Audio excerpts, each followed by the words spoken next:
부담과 혼돈 속에서 길을 헤맬 때마다 빛으로 오셔서 나의 어둠 환히 밝히시네. 내 약함 통해 나타나는 그분의 능력, 내 아픔 통해 크신 은혜로. 쓴뿌리 치유법은 이제 기도와 관련되어 있죠. 쓴뿌리가 없는 사람 없습니다. 왜냐하면 본능 때문에 쓴뿌리가 다 있어요. 사람은 나면서부터 완벽한 인간이 되지 못하기 때문에 나면서부터 쓴뿌리를 가지고 태어납니다. 아마 천년 왕국에 들어간다면 사단이 없고 본능적인 부분이 주님의 통치 가운데 어떤 성령의 인도함을 받게 되기 때문에 그때는 쓴뿌리가 없다고 볼 수 있어요.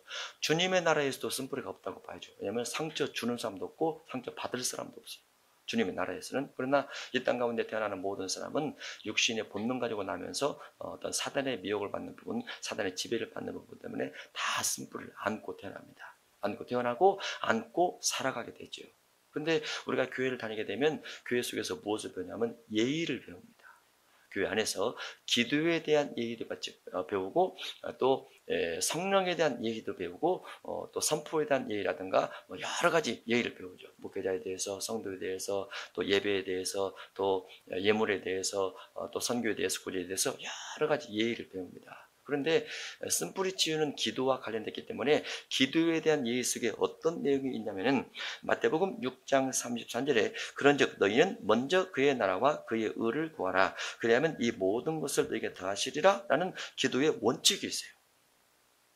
많은 사람이 이 기도의 원칙을 기억을 합니다.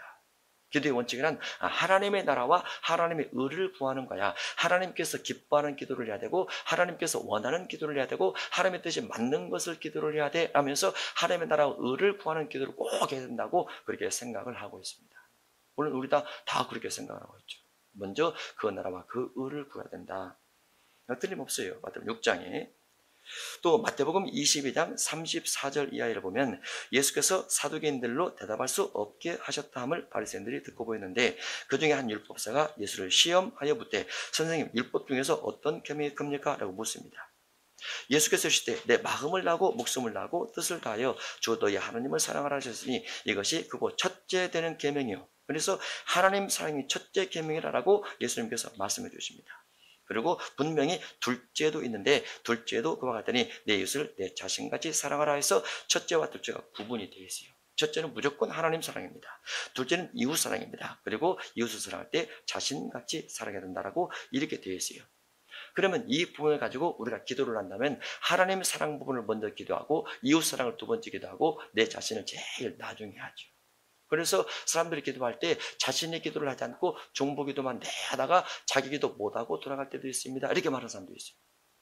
민족을 위해서, 목회자를 위해서, 교역자를 위해서, 성도들을 위해서, 고난받는 자를 위해서, 선교를 위해서 이렇게 기도를 하다가 자기 기도 못했다라는 사람이 있어요. 정말 어떻게 보면 마태복음 22장의 근거를 해서 기도한 것 같죠.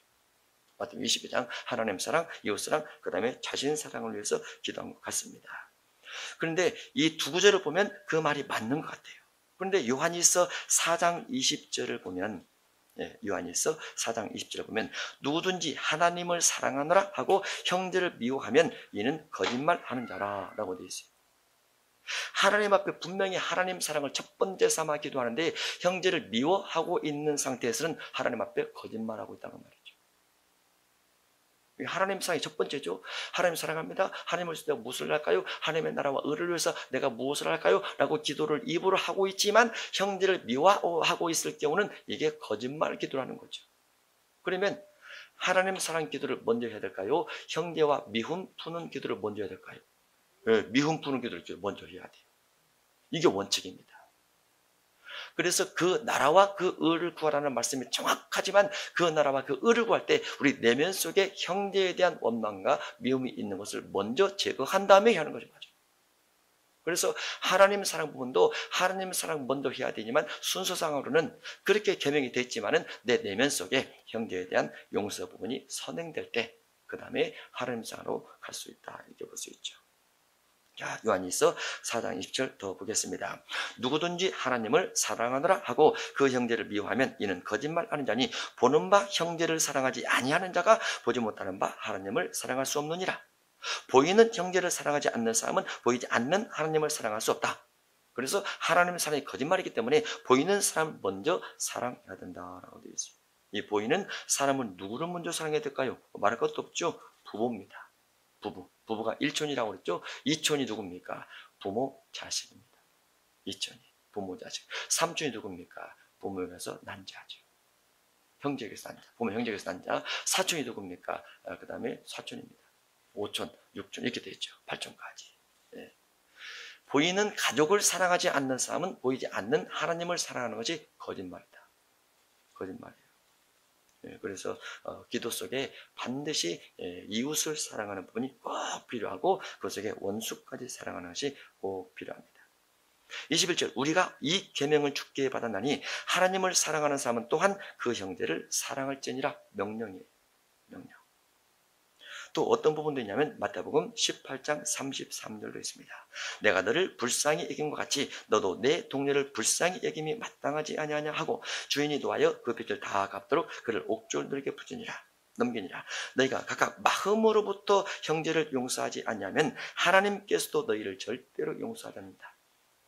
형제를 용서하지 않는 사람은 하나님께서 용서하지 않는다. 그래서 형제 용서한 다음에 하나님을 사랑할 수 있어요. 하나님의 사랑을 받으려면 형제의 사랑이 조건입니다.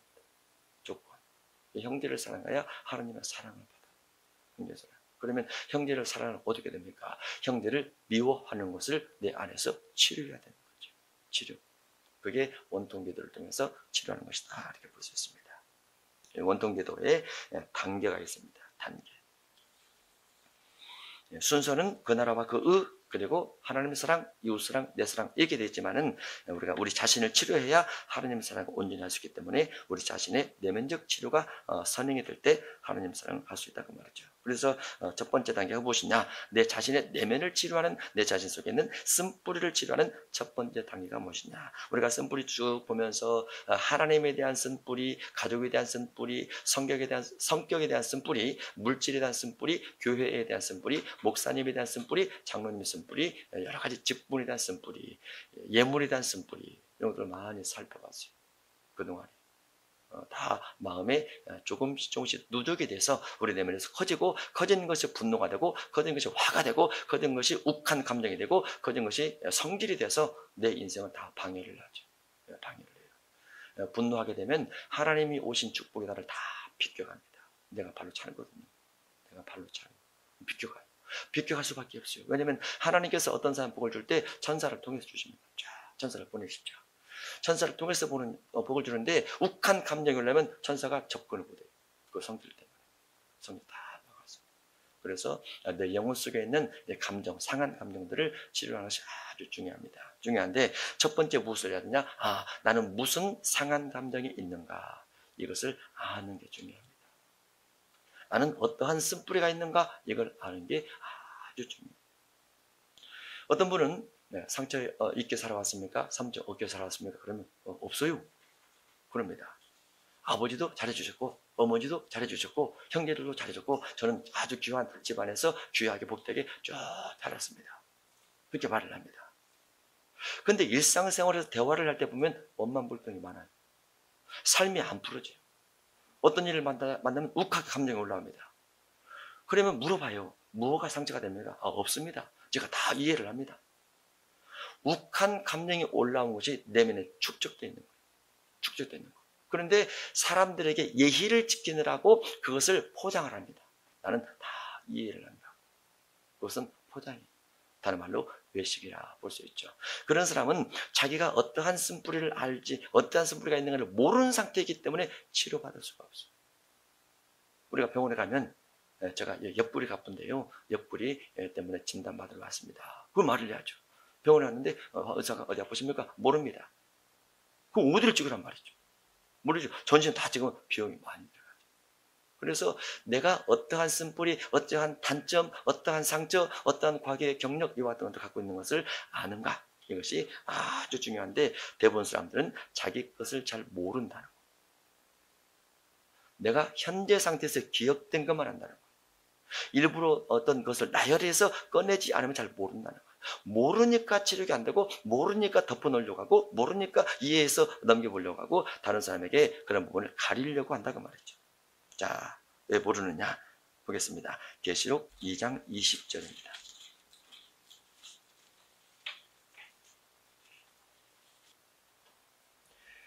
그러나 내게 책망할 일이 있노라. 자칭 선지자라 하는 여자 이세벨을 내가 용납하매니 그가 내 종들을 가르쳐 깨어 행음하게 하고 우상의 제물을 먹게 하는도다. 또 내가 그에게 회개할 기회를 주었을 때 자기의 음행을 회개하고자 하지 아니하는도다. 볼지어다 내가 그를 침상에 던질 때요 또 그와 더불어 간음하는 자를 또 만일 그의 행위를 회개하지 않으면 큰 환난 가운데 던지고 또 사망으로 그의 자녀를 죽으리니 모든 교회가 나는 사람의 뜻과 마음을 살피는 자인 줄 알지라. 내가 내 각 사람의 행위대로 갚아주리라. 두 아들에 남아있어 이 교훈을 받지 아니하고 소위 사탄의 깊은 것을 알지 못하는 너에게 말하노니 다른 점으로 너에게 지울 것은 없노라. 24절에 보면 사단의 깊은 것을 모른다라고 되어 있어요. 모른다. 사탄의 깊은 것을 모른다. 왜 모를까? 분명히 악보절에 써졌어요. 앞부분에 어디서부터 써졌느냐? 20절부터 써졌어요. 자칭 선자 이세벨을 따라갔고 행음했고 우상 제물을 먹었고 회개하지 않았고 그 다음에 22절에 큰 환난 가운데 던져졌음에도 불구하고 무슨 죄인지 깨닫지 못하고 사망으로 자녀가 죽임 당할 것을 알매도 불구하고 죄에 대해서 깨달음이 안 와요. 자기가 무슨 죄를 지었는지 모릅니다. 무슨 상처가 있는지 몰라요. 무슨 원망, 무슨 불평, 무슨 쓴뿌리가 있는지를 몰라요. 그러면 치료가 안 돼요. 치료가. 그래서 우리가 쓴뿌리에 대한 어떤 종목을 나열할 때 나에게 해당되는 부분들이 있어요. 쭉 보면 나이별로 쓴뿌리를 살펴보고 그 다음에 사건별로 또 쓴뿌리를 살펴보고 학력별로 쓴뿌리를 살펴보고 또 기념일별로 또 쓴뿌리를 살펴보고 결혼 전, 결혼 후 또 아동 때, 또 소년기 때, 청소년기 때, 성인이 되어서 이럴 때 그렇게 다 살펴보면 거의 쓴뿌리가 나와요. 그런데 왜 내가 내 쓴뿌리를 발견하지 못하느냐? 포장 때문에 그래요. 포장. 그거를 찾아내야 됩니다. 사단의 깊은 것을 알기 못하는 너희여 이렇게 말하고 있죠. 계시록 3장입니다. 17절 되어 있습니다. 17절 라오디게아 교회에 하는 말인데 17절 내가 말하기를 나는 부자라 부유하여 부족한 것이 없다 하나 내 곤고한 것과 가르는 것과 가난한 것과 눈먼 것과 벌거벗은 것을 알지 못한도다. 부자예요. 많아요. 마음대로 쓰고 삽니다. 생활하고 삽니다. 누구에게 상징을 줄 것도 받을 것도 없어요. 그런데 성경은 분명히 말하기를 너는 곤고한 사람이라 너는 영혼이 곤고한 사람이라 말하고 있어요. 근데 못 깨달아요. 왜 못 깨달았냐? 물질이 다 포장돼서 눈을 덮어버렸어요. 그래서 영혼의 곤고함, 영혼이 지옥 갈 것을 알지 못하고 있는 거죠. 물질이 덮었어요. 곤고함. 그 다음에 가련한 거, 불쌍하다가 말이죠. 물질만 목적해서 부자만 목적해서 살아가는 것이 불쌍하다가 말이죠. 그런데 몰라요. 본인은 몰라요. 본인은. 가련한 것과 가난한 것과 물질은 부자예요. 근데 심령이 가난하지 않아요. 주님은 심령의 가난함을 요구합니다. 그게 물질 부유함의 쓴뿌리입니다. 그들에게는 나머지가 안 보이잖아요. 다 덮여져서. 자기의 쓴뿌리를 발견하는 사람은 대단한 사람이에요. 왜냐하면 치료 가능성이 확실하기 때문에.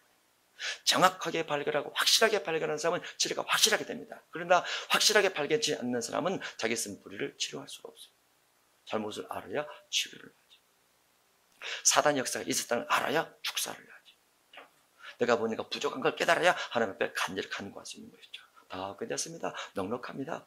부족함이 없이 살아갑니다. 상처도 없습니다. 다 사람들이 나에게 잘 해줍니다. 어디 가면 인기 많습니다. 아니에요. 영적인 부분에서는 절대 안 그렇다고 말이죠. 영적인 부분에서 곤고한 것과 가련한 것과 가난한 것과 눈먼 것, 벌거벗은 것 알지 못합니다. 눈먼 것도 많아요. 부자들의 눈에는 뭐만 보입니까? 부자만 보이죠. 사치만 보이죠. 비싼 것만 보이죠. 나사로가 안 보여요. 부자 눈에 나사로가 안 보여요. 나사로가 안 보이면 장례식 치르고 지옥 가는 거. 나사로가 안 보이면. 그게 눈이 멀어서 그래요.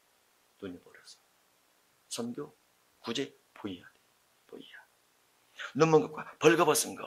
육신적으로는 좋은 옷으로 다 가려웠죠. 그러나 영적으로는 물질을 나눠주지 않는 삶. 욕심에 의한 삶 때문에 영적으로는 부끄러운 모습을 간직하고 있다고 말했죠. 부끄러운 모습. 그게 주님의 눈에서, 사도 요한의 눈에서 라오디게아 교회 목회자나 성도나 그렇게 보이는 거예요. 불쌍하다. 이렇게. 그런데 그들은 깨닫지를 못하더라. 깨닫지. 쓴뿌리를 깨닫지 못할 경우에는 우리가 치료받을 수 없다라고 볼 수 있습니다. 마태복음 13장입니다. 마태복음 13장 10절입니다.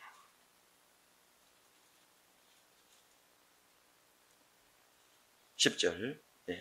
제자들이 예수께 나와 이르되 어찌하여 그들에게 비유로 말씀하시나이까?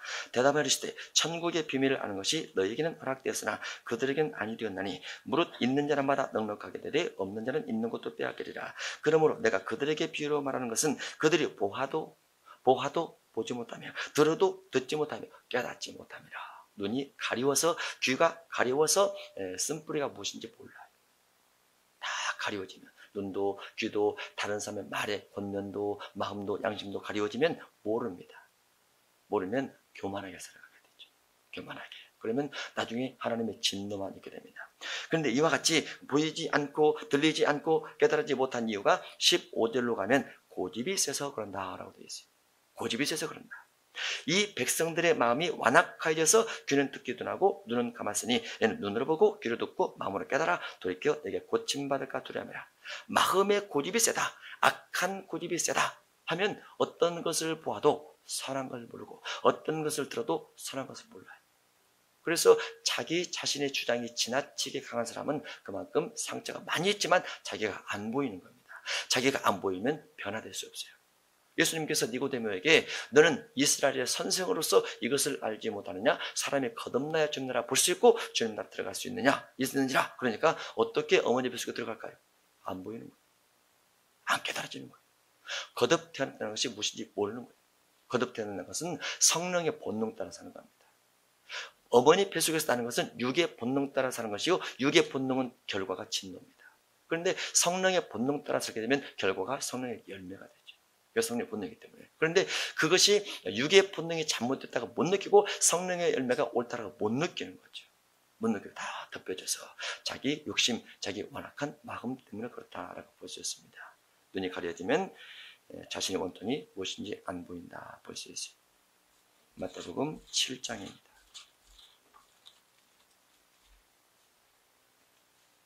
마태복음 7장 1절입니다.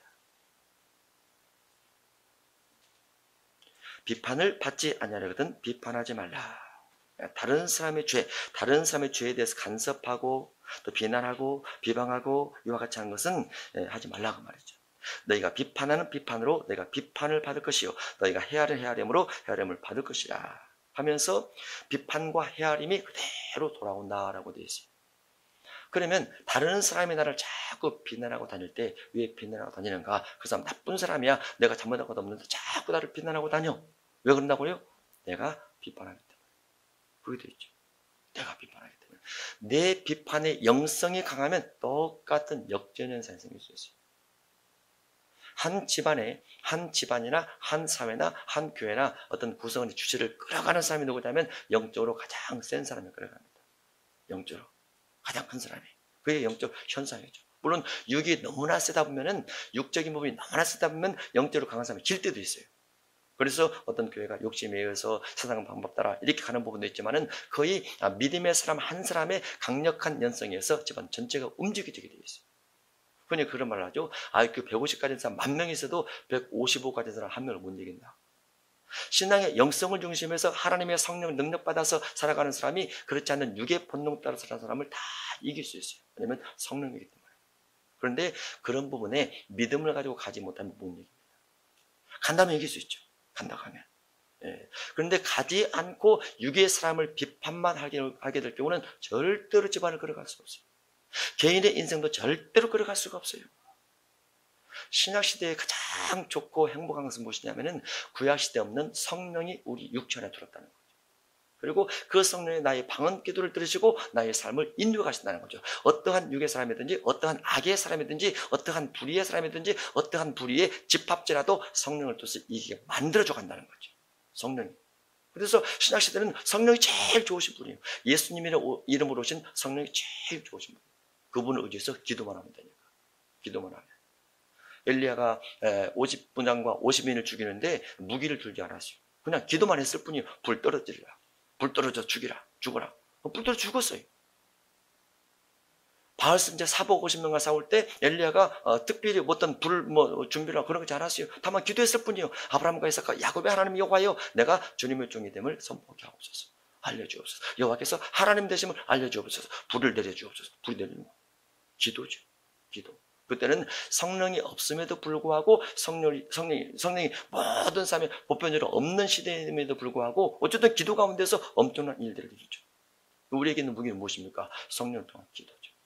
기도하면 하나님께 다 일을 하세요. 내가 직접 가서 하지 않아도 다 일을 하세요. 모세가 손 들고 기도하면 여호수아가 막 이기는 거예요. 이기는 거예요. 다만 무엇이 부족하다? 우리가 능력이 부족하다. 기도가 부족하다. 성령을 통한 어떤 매개체, 연결체, 그 고리가 기도인데 그런 것들이 부족하다는 말이죠. 그것이 가장 안타까운 거죠. 기도만 충분히 하고 기도가 능력화돼서 충분히 할 수 있다면 어떠한 재반 형태라다, 어떠한 쓴뿌리 형태도 다 극복하고 이겨갈 수 있다라고 볼 수 있는 거죠. 그 다음에 쓴뿌리 치료의 두 번째 단계입니다. 두 번째 단계는 그대로 파악이 됐다.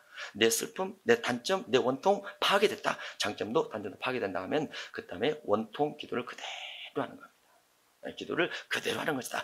내 있는 상황을 그대로 주님께 말하는 것이다. 내 있는 상태를 그대로 말하는 것이다. 감정도 그대로 말하고 이성도 그대로 말하고 상처도 그대로 말하고 과거의 아픔도 그대로 말하고 과거의 기억도 그대로 말을 하고 현재 주어진 상황들도 그대로 하나님께 이야기를 하고 어떤 사람이 기도했던 것처럼 나는 일에 2번씩 금식하고 소득에 11주를 드렸나이다. 이렇게 기도하지 말고 하나님, 나는 소득에 11주를 드렸는데 주께서부터 공급받은 것이 없습니다. 왜 안 주시는 겁니까?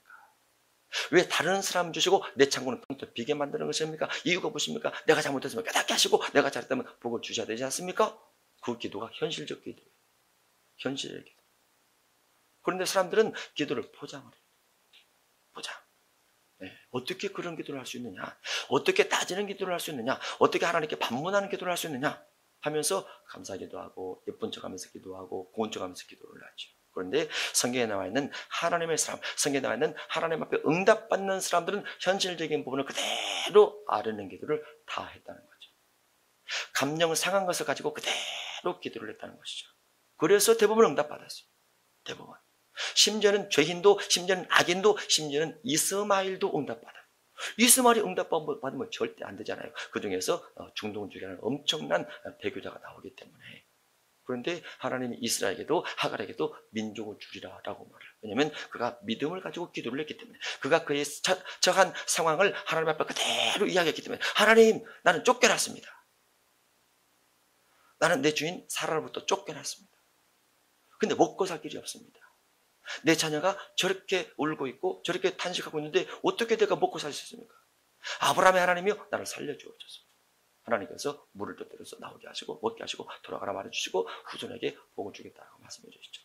기도라는 것은 그대로 하는 겁니다. 너희는 먼저 그 나라와 그 의를 구하라 이렇게 되어 있지만은 사실은 그대로 기도하면서 그 마지막 말미에 주님의 나라와 의를 구하는 거예요. 우리 내면이 정결하게 된 다음에 그래서 이 원통 기도를 그대로 하는데, 때로는 원통 기도가 되기도 하고, 때로는 원한 기도가 되기도 하고, 때로는 통곡 기도가 되기도 하고, 때로는 하나님 앞에 대적하는 기도가 되기도 하고, 때로는 탄식 기도, 슬픔 기도, 그 다음에 내가 하나님 앞에 잘못한 것이 없다라는 고백 기도가 되기도 하고, 여러 형태들이 있습니다. 그 중에 영화를 쭉 살펴보는데 오늘은 한나에 대한 영화를 살펴보도록 하겠습니다. 사무엘상 1장입니다. 상황에 대한 기도를 그대로 하게 될 경우에 문제를 풀어지지 못하고 갈 것은 없습니다. 거의 다 풀어집니다. 상황 기도를 그대로 하면. 왜냐하면 불신자나 악한 자는 사단의 지배를 받고 우리는 성령의 지배를 받아요. 그 영적 싸움이에요. 그 본인이 그렇게 하고 싶어서 하는 건 아니에요. 악이 쌓이고 악이 누적이 되니까 그런 말, 그런 행동을 하게 되는 거죠. 그런데 성령을 통해서 기도를 하면 잡혀질 수 있거든요. 묶어갈 수 있거든요. 제어할 수 있거든요. 축사도 할 수 있거든요. 입을 봉합을 할 수도 있거든요. 사자의 또 봉하는데 믿음이 부족하다. 능력이 부족하다. 기도가 부족하다. 그거 외에는 답이 없습니다. 사무엘상 1장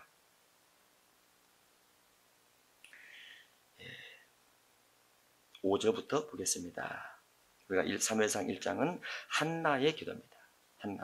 한나의 상황이 남편이 있고 아내가 둘이 있었는데 그 중에 한 아내는 자녀를 낳고 한 아내인 한나는 자녀가 없어요. 그런데 남편이 한나를 더 많이 사랑합니다. 더 많이 사랑하고 분깃도 더 갑절히 놔줍니다. 그런데 어쨌든 한나의 관점은 분깃을 갑절히 놔주고 남편이 그를 많이 사랑할지라도 그의 목적, 그 목표, 자녀가 없다는 것 때문에 그와 같은 것들이 눈에 들어오지는 않아요. 그리고 그의 대적 분인나가 끊임없이 한나를 향해서 여러 가지 말들을 해서 한나 마음속에 많은 상처를 받아 있는 상태라고 볼 수 있습니다. 5절 여호와께서 그에게 임신하지 못하게 하심으로 그의 적수인 분인나가 그를 심히 격분하게 하여, 격분이란 무엇입니까? 화나게 만들었다고 말이죠. 한나를 화나게 만들었어요. 한나를 화나게 만드는 사람이 한 집안에 있는 사람이에요. 그렇죠? 똑같은 자기 남편의 부인이에요. 화나게 만들었어요. 격분하게 하여 괴롭게 하더라. 한나가 화가 나서 어떻게 됐어요? 괴로웠어요. 괴로우면 잠도 안 하죠. 기도도 안 나오죠. 괴로우면 먹을 것도 안 먹어지죠. 누가 무슨 말을 해도 갑질을 복을 줘도 별로 재미가 없어요. 격분이 되고 괴롭게 되면. 한나가 심적인 상태, 심적인 감정의 상태가 이러했더라고 말이죠. 격분하게 하여 괴롭게 하더라. 매년 한나가 여호와의 집에 올라갈 때마다 남편이 그같이 하매 분인나가 그를 격분시키므로 그가 울고 먹지 아니하니. 한나의 상태죠. 너무나 화가 나니까 못 먹어요. 눈물만 주룩주룩 납니다. 무엇 때문에 눈물 났을까요? 아, 자녀가 없으니까 무시당하는구나. 자녀가 없으니까 나를 괴롭히는구나. 화만 돋구는구나. 한나는 자녀가 없지만 우리는 뭐가 없어요? 예, 돈이 없죠. 한나는 자녀가 없지만 우리는 뭐가 없어요? 예, 사랑을 못 받고 있죠. 한나의 자녀적인 부분이 우리에게는 다른 양도로 주어질 수 있어요. 마음에 상처받은 것들로 여러 가지로. 그리고 한나의 감정 상태가 그대로 격분과 눈물과 식음을 전폐하는 부분으로 진행이 됩니다. 8절 그의 남편 엘가나가 그에게 이르되 한나여 어찌하여 울며 어찌하여 먹지 아니하며 어찌하여 그대의 마음이 슬프냐. 감정이 하나 더 들어갔습니다. 뭐가 들어가 있어요? 슬픔이 들어가 있어요. 슬픔. 눈물이 나니까 슬프고 슬프니까 눈물이 나죠. 누구 때문에? 식구 때문에. 누구 때문에? 예, 부인 때문에. 남편이 사랑해 주는 것도 더 눈물이 나요. 더 눈물이 나죠. 슬프냐. 내가 그대에게 10 아들보다 낫지 아니하냐 하니라 라고 누가 유료를 해도 유료가 마음에 들어오지 않습니다. 그들이 실로에서 먹고 마신 후에 한나가 일어나니 그때에 제상 엘리는 여호와의 전 문설주 곁 의자에 앉아 있었더라. 근데 한나가 이와 같은 슬픈 마음, 눈물 나는 마음, 분노한 마음 가지고 성전에 올라갔는데 그 성전의 목회자가 아주 불량한 목회자였어요. 마음에 안 드는 목회자였어요. 하나님 앞에 죄인된 목회자였어요. 그래서 어떻게 생각하면 교회 기도하러도 가기 싫은 교회죠.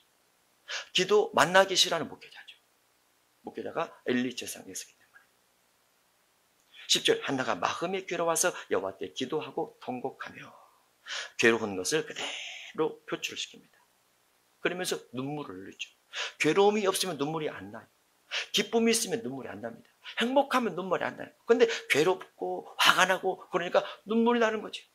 그 눈물 나요. 눈물이 나니까 그대로 눈물 기도를 합니다. 눈물 기도. 어떤 분들은 눈물이 자꾸 나면 눈물을 감추면서 기도하려고 그래요. 그럴 거 없어요.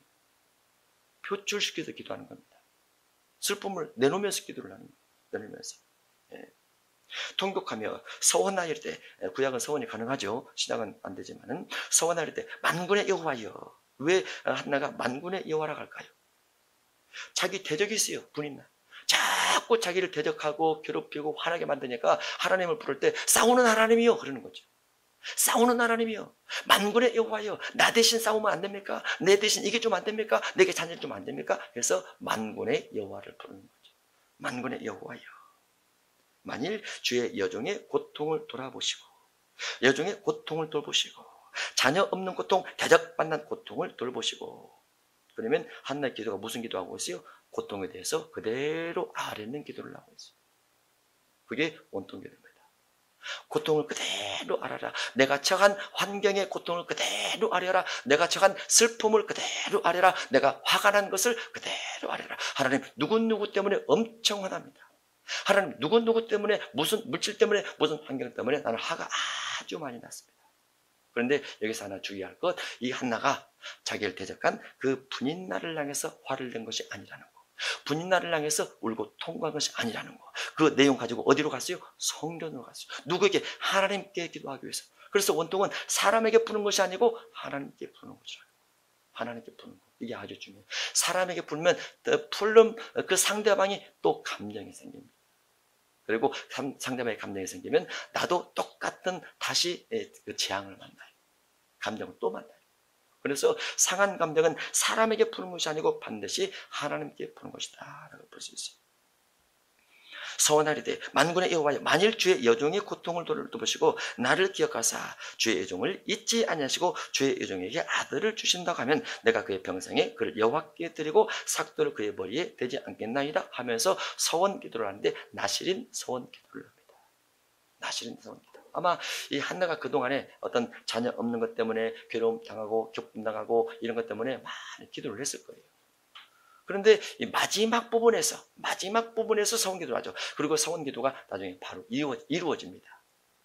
그래서 우리가 서원기도를 할 때는 마지막 최후 보루처럼 어떤 상황이 생겼을 때 하는 게 좋아요. 그래도 신약에서는 하지 말라라고 되어 있어요. 다만 여기에 서원이 두 종류가 있다고 했죠. 하나는 일방적 서원이 있고 하나는 대가적 서원이 있습니다. 대가적 서원이라는 것은 하나님께서 이렇게 해주시면 저도 이렇게 하겠습니다라는 하나님께 대가를 드는 겁니다. 일방적 서원 같은 경우는 제가 그냥 작정기도 하겠습니다 이런 겁니다. 절식해서 21일 하겠습니다 이런 건 일방적 서원이에요. 그런데 대가적 서원을 하게 될 경우는 반드시 지켜야 되고 그 지키는 것이 신약시대는 네 힘으로 할 수 없으니까 아주 서원을 하지 말라라고 되어 있습니다. 구약에는 민수기 30장 또 레위기 27장에 보면 서원 제도가 있고 또 서원 예물도 있습니다. 그래서 한나는 서원을 하게 된 거죠. 12절 그가 여호와 앞에 오래 기도하는 동안에 기도를 오래 했어요. 오래 했어요. 몇 번 하고 왜 응답되지 않는 겁니까? 이것이 아닙니다. 밤새도록 철하기도 한 거죠. 어떤 마음을 가지고 통곡하는 마음, 고통하는 마음, 괴로운 마음, 슬픔의 마음, 격분된 마음, 이 마음 가지고 오래 기도했어요. 오래 기도한 동안에 엘리가 그의 입을 주목한즉 한나가 속으로 말하며 입술만 움직이고 음성은 들리지 않냐므로. 그러면 11절은 뭡니까? 11절은 소리내서 했고 그 말이죠. 서원한 부분은 11절은 소리내서 했고 12절에 오래 기도한 동안에 13절에 속으로만 기도했더라 그 말이죠. 왜 그랬을까요? 너무나 부르짖는 것들을 많이 하다 보니까 몸이 지치고 기력도 빠지게 된 거죠. 오래 기도하다 보니까. 그래서 입을 주목한 즉 입술만 움직이고 음성은 들리지 않냐므로 엘리는 그가 쥐 한 줄로 생각한지라 성전에서 쥐 한 줄로 생각하지라 정말 불량한 목회자죠. 철학이 돌아와서 그렇게 열심히 기도하고 눈물 뿌리기도 하고 서원까지 하면서 기도하는데 목회자가 곁에 있다가 술 좀 그만 먹어라 이렇게 술 취하고 기도합니까? 이렇게 말하니까 그 목회자가 그야말로 시험을 주는 목회자예요. 시험을 주는 목회자. 예. 애통 기도를 하고 원통 기도를 해도 시험이 올 수 있어요. 그것도 목회자가 시험 줄 수도 있습니다. 그런데 그런 부분도 다 이겨내죠. 하나는 이겨냅니다. 14절 엘리가 그에게 이르되 내가 언제까지 취하였겠느냐 포도주를 끊으라 하니 한나가 대답하이르되 내 주여 그렇지 않습니다. 나는 마음이 슬픈 여자라. 슬픔이 깊어지면 우울증이 되기도 하지만 엘리 제사장이 말할 때까지도 아직도 슬픔이 떠나지 않았어요. 마음이 슬픈 여자라. 포도주나 독주를 마신 것이 아니요 여호와 앞에 내 심정을 통한 것뿐입니다 라고 엘리 제사장에게 자기의 상황을 그대로 말을 합니다. 술 취했다고 말하니까 아닙니다. 술 취한 것이 아니고 심령, 여기 중요한 건 내 심정을 통한 것이라고 말은 심정의 상태, 마음의 상태, 감정의 상태, 이성의 상태를 하나님 앞에 그대로 말을 했다고 말이죠. 슬픕니다. 괴롭습니다. 눈물 납니다. 탄식이 납니다. 너무 성질납니다. 너무 화가 납니다. 나는 격분됨이 아주 많습니다. 이것들을 그대로 말한 것을 심정을 통했다라고 말을 합니다. 다만 하나님께 말한 거죠. 16절 당신의 애종을 악한 여자로 여기지 마옵소서. 내가 지금까지 말한 것은, 내가 지금까지 기도한 것은, 그 말이죠. 내가 지금까지 기도한 것은 나의 원통함과 격분됨이 많기 때문입니다. 너무 많은 원통, 너무 많은 격분, 너무나 많은 슬픔, 너무나 많은 외로움, 너무나 많은 괴로움, 이런 것들을 가지고 많이 있었던 것들을 주님 앞에 그대로 표현을 했을 뿐입니다 라는 거죠. 엘리가 대답하리되 평안히 가라. 그 불의한 제사장, 성도가 기도하러 왔는데 술 취했다고 술 끊으라고 말했던 그 불의한 제사장, 그 불의한 제사장이 한나의 말을 듣고 축복 기도를 줍니다. 평안히 가라. 이스라엘의 하나님이 내가 기도하여 구한 것을 허락하시길 원하노라 하면서 축복기도 한마디 더 해줍니다. 18절 이르되 당신의 여종이 당신께 은혜 입기를 원하나이다. 불의한 목회자, 불의한 제사장, 불의한 자임에도 불구하고 한나가 그 말을 듣고 그러면 은혜를 주옵소서라고 그 말을 그대로 받아들이죠. 목회자에 대해서 원망이 없습니다. 불평이 없습니다. 그대로 순종하면서 받아들입니다. 그런데 그 다음 단어가 또 중요합니다. 가서 먹고 얼굴에 다시는 근심빛이 없더라. 왜 근심빛이 없어진 거예요? 괴로움도 슬픔도 억울함도 격분도 화도 얼굴이 빨갛게 올라온 분노도 기도를 열심히 했으니까 온몸에 땀이 나다는가 얼굴에 뻘겋게 올라와 있었는데 왜 없어졌을까요? 원통을 통해서 다 쏟아냈어요. 감정을 다 쏟아냈어요. 괴로움도 다 쏟아냈어요. 슬픔도 다 쏟아냈어요. 얼굴이 깨끗하게 됐어요. 원통을 이렇게 될 때까지 해야 되는 겁니다. 이렇게 될 때까지. 나를 화나게 만든 그 사람을 놓고 기도를 하면 화가 나요. 한 번 기도해도 두 번 기도해도 과거를 생각해도 현재를 생각해도 앞에를 생각해도 화가 나요. 그 화가 내 얼굴에서 수심이 없어질 때까지, 분노가 없어질 때까지, 붉은색이 빠져나갈 때까지 원통 기도를 해야 되는 거예요. 그러면 믿음이 생깁니다. 믿음이 생겨요. 그 믿음 속에 하나님의 응답하심이 현실로 주어진다라고 볼 수 있어요. 현실로. 18절을 될 때까지 기도를 해야 되는 겁니다. 얼굴에 다시는 근심빛이 없더라. 19절 그들이 아침에 일찍 일어나 여호와 앞에 경배하고 돌아가 라마의 자기 집에 이르니라. 엘가나가 그의 아내 한나와 동침하며 여호와께서 그를 생각하신지라 하면서 임신하고 아들을 낳아 사무엘이라 했다. 응답이었죠. 네, 응답입니다. 원통기도와 그리고 얼굴 근심빛이 사라지니라. 그리고 엘리 제사의 말을 순종하고 돌아가니 잉태되고 출생해서 사무엘이라 했더라. 우리가 만약에 이런 한나처럼 이렇게 기도를 하고 우리의 얼굴빛이 다 바뀌진다 하면 하나님께서 우리 삶에 온통 다 제거해 줄 줄 믿습니다. 깨끗하게 만들어 주어서 삶과 인생이 행복하게 될 줄 믿습니다.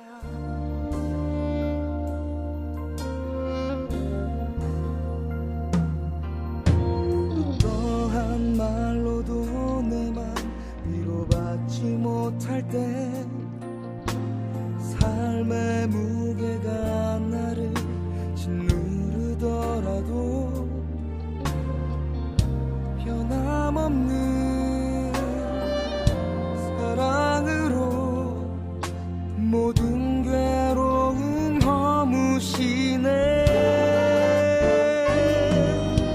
이제 더 이상 슬퍼할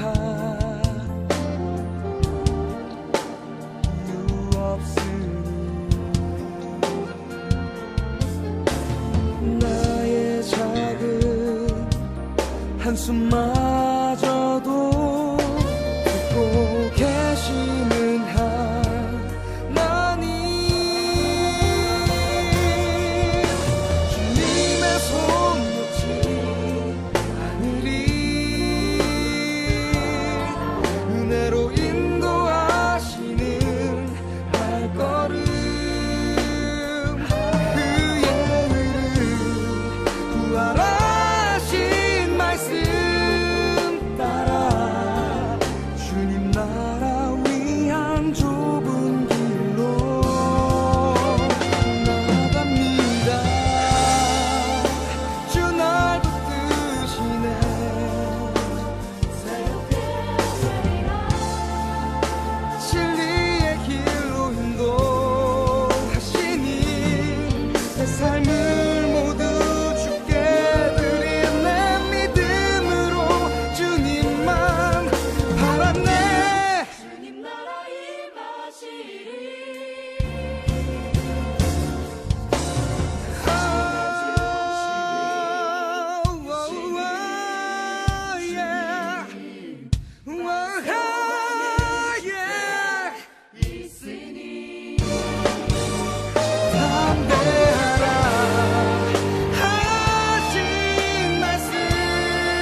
내게 주신 이 순간은